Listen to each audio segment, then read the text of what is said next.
The top stories: world-renowned athlete Haile Gebrselassie discloses victories in World Athletics Championship, portrays Ethiopia's resilience and unity to the globe.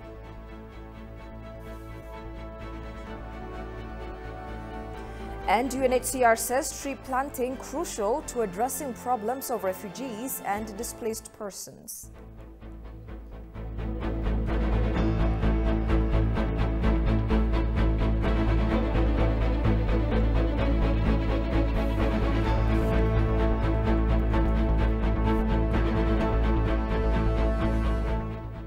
Hello and thank you for joining us. You're watching Addis News Hour with the news. I'm Tabitha John. Do stay with us. Deputy Prime Minister and Foreign Minister Demeke Mekonnen announced the government's plan to begin repatriating its citizens over the week from Zambia in close collaboration with partners. Demeke had a meeting with members of the Ethiopian community residing in Zambia on the margins of the 41st Ordinary Session of the African Union Executive Council held last week, according to Ministry of Foreign Affairs. There are a number of Ethiopians held in detention centers in Zambia for trying to illegally cross the country's borders heading to South Africa. The Ethiopian community members explained their efforts to support the Ethiopians in various detention centers in Zambia and requested the government of Ethiopia to repatriate the citizens to their homeland. It is to be recalled that the Ethiopian government began repatriating about 12,000 Ethiopians from African and Middle Eastern countries in July 14. The government will collaborate with the International Organization of Migration to repatriate those Ethiopians found in dire conditions in Tanzania, Malawi, Zambia, Zimbabwe, Djibouti, Sudan, Yemen, and Oman.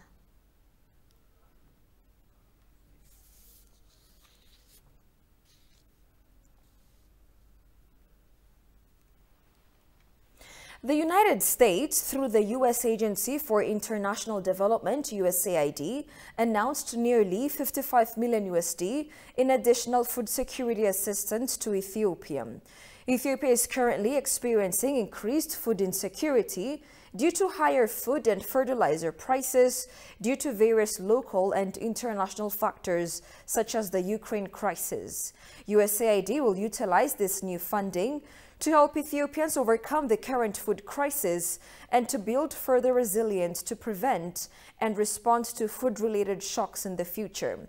This new investment in the people of Ethiopia is part of President Joe Biden's pledge made in late June during the G7 Leaders Summit in Germany to provide $2.76 billion in additional U.S. government resources to protect the world's most vulnerable populations from the escalating global food security crisis.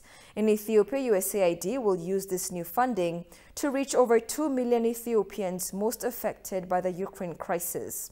This population includes farmers whose water and supply systems were destroyed by the conflict in northern Ethiopia.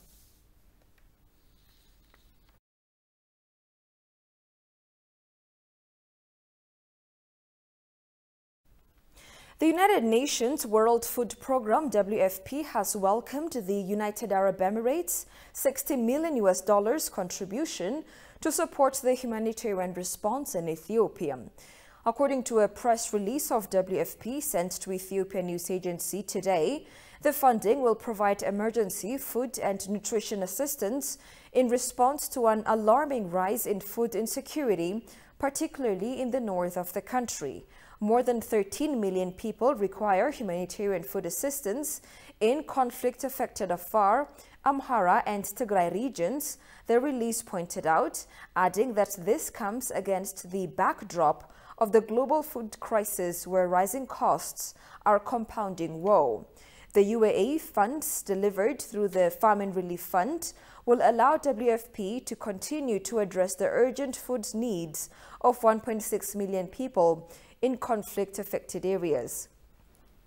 WFP Countries Director and Representative in Ethiopia, Claude Jibidar, said this new funding from the UAE comes to Ethiopians in their hour of need. The country director welcomed the support and partnership of the UAE contribution which will save the lives of millions. New contributions from the UAE and other key donors have allowed WFP to continue scaling up its operations in northern Ethiopia during a critical time for communities ahead of the planting season and since the government's announcement of a humanitarian truce in March, the press release stated.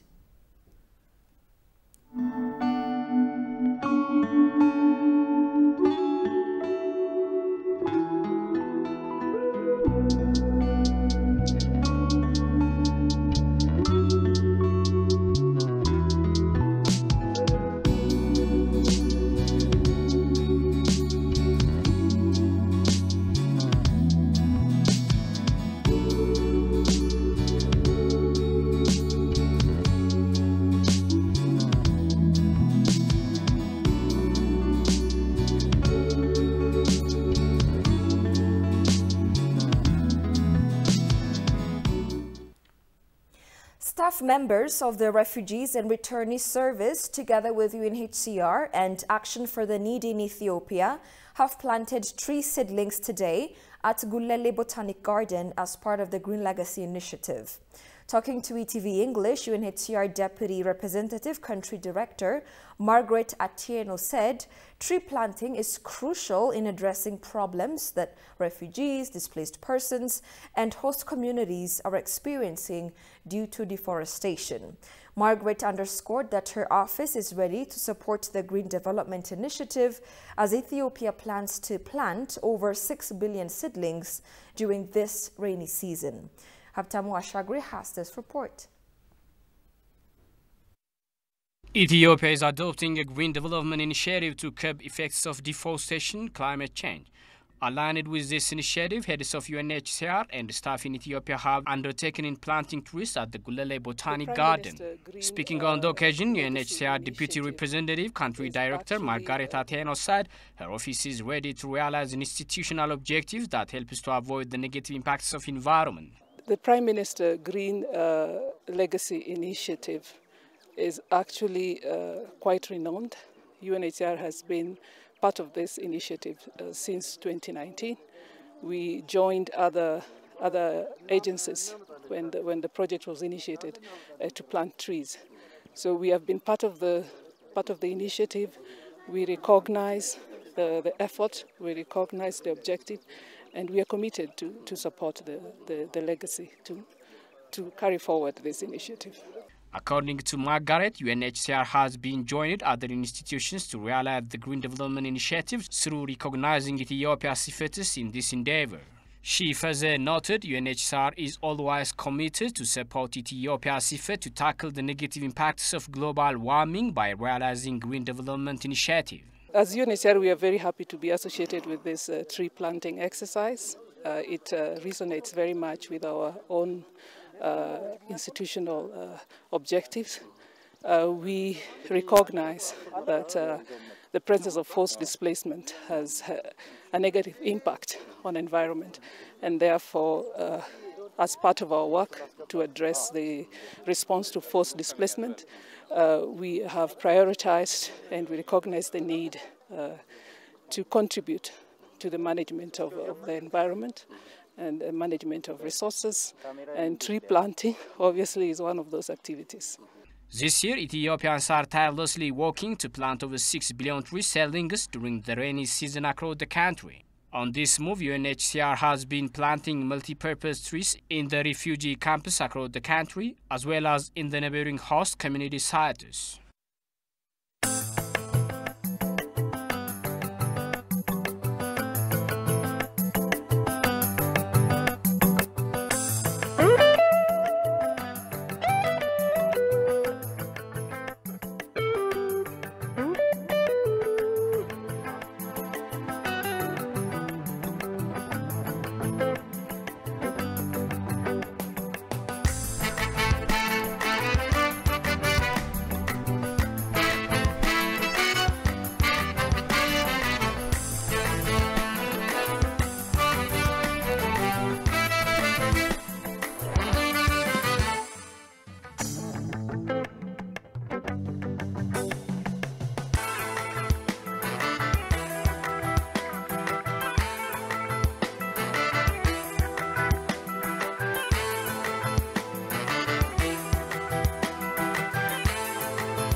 Welcome back. It was announced that the Ethiopian constitution does not respect the ethnic identity of citizens with mixed identity.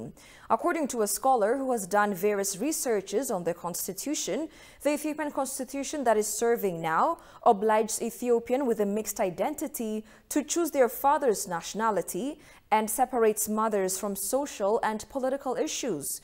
Johannes Fentahun has compiled the following story. Ethiopia's 1994 constitution is a direct result of the government pursuing a policy of ethnic democracy. Ethnicity serves as the foundation for Ethiopia's political parties and is what motivates the constitution to tiered federal system. In addition to the central government, there are regional states whose border roughly traces ethnic lines. The constitutional structure cemented ethnicity as a definitive issue in Ethiopian politics. This constitution of Ethiopia, which recognizes only single ethnic identity individuals, is subjected of many complaints, especially related to national identity. Among these is the opposition raised by Ethiopians who have mixed identity. Now, when the EPRDF crafted the 1995 constitution, I felt like I was excluded from the nation state because the focus of the constitution was on what I call on single ethnic groups. So in this case, single ethnic groups, Amara, Oromo, Gurage, Sidama, and then there was no mention of mixed ethnic group whatsoever. I came from a mixed ethnic background, and then they, in this case, they want me to choose my father's side. The current Ethiopian constitution of 1994 does not respect the ethnic identity of mothers and requires children born from mixed ethnic identities to choose their father's ethnicity. Theodros, who conducted research in the field, says that although various studies have been done on this constitution, they have not been able to realize that it does not accommodate people with mixed ethnic identity. I started looking research papers, a discussion or scholarly work, or those so-called human rights organization, many of them, they never mentioned anything about that. Yeah. About the fact that mixed ethnic people were disadvantaged by Ethiopian constitution. In fact, some of the scholars, like great scholars from Europeans, and then reviewing, under the title, Reviewing Ethiopian Constitution After 20 Years, and then the discussion was about single ethnic group. They never mentioned anything about mixed ethnicity while reviewing it after 20 years of its existence. Yeah. And then I said, these people are completely blind about the mixed ethnic existence in Ethiopia. The researcher said the following about the problems of this constitution that did not recognize mixed identity. The problem of post-1991 Ethiopia, I call the problem of the erasure. In this case, erasing mixed ethnic people from existence while we exist. In fact, the other day I attended a wedding, and then the groom was from ethnic X, the bride was from ethnic Y. So even like this is on Tuesday, and then I witnessed, the continuing existence of mixed ethnic people, but the state chose to pay no attention to us. The researcher, who points out that the constitution of Ethiopia has other problems besides the national identity of citizens, adding that he urges the government at least to respond to objections on the constitution related to mixed identity. We want the Federation House to recognize us, and then the government to amend the constitution. And then they need to redefine, reconceptualize ethnicity. They need to reconceptualize ethnicity. Various arrangements are being made for the national dialogue in Ethiopia, and the constitution is expected to be one of the agenda items. The Ministry of Agriculture said that it is working to cover some 13.4 million hectares of cultivated land with crop in 2022-23 crop season. According to State Minister of Agriculture, Mellas Mekonnen, the ministry has been working to cover 13.4 million hectares of cultivated land in this rainy season, expecting some 400 million quintals of crop production in 2022-23 harvest seasons. Some 6.28 million hectares of land are being prepared with cluster farming to increase production and productivity, he added. The state minister stated that 55% of the total cultivated land, meaning 6.6 million hectares, has been covered with seed so far, he stated. According to him, some 2.2 million hectares of land have been cultivated with tractors so far, providing over 1,000 tractors to farmers this year.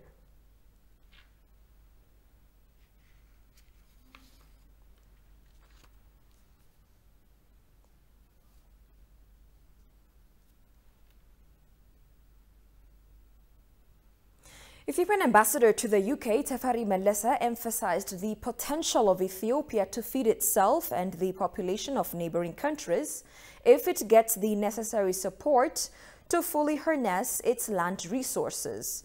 This was disclosed while Ambassador Tefari addressed the all-party parliamentary group on agriculture at the House of Lords yesterday, according to the Embassy of Ethiopia in London.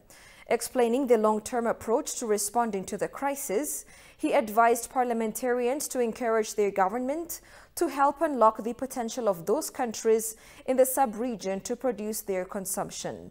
The ambassador emphasized the potential of Ethiopia to feed itself and the population of neighboring countries if it gets the necessary support to fully harness its land resources. The ambassador also called on parliamentarians to encourage the UK government to take the lead in the G20 and other platforms in endorsing the call for the immediate cancellation of debt for developing countries to allow them to deal with the drought and other crises with undivided attention. Parliamentarians concurred with the ambassador on the need to cancel debts to enable economically fragile countries to get through the ongoing global food crisis.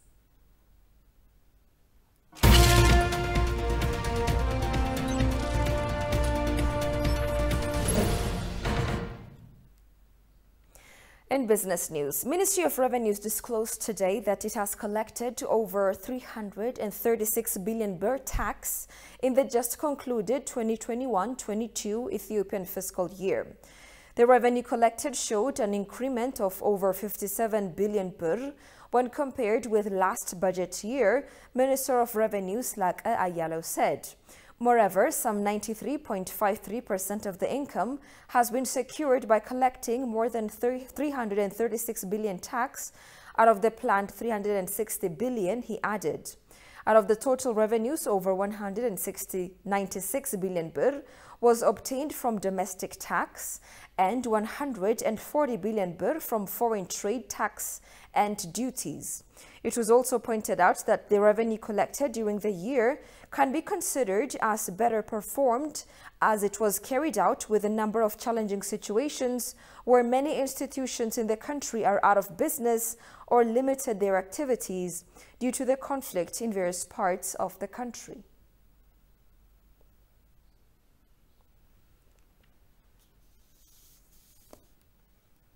And now take a look at the latest foreign exchange rates.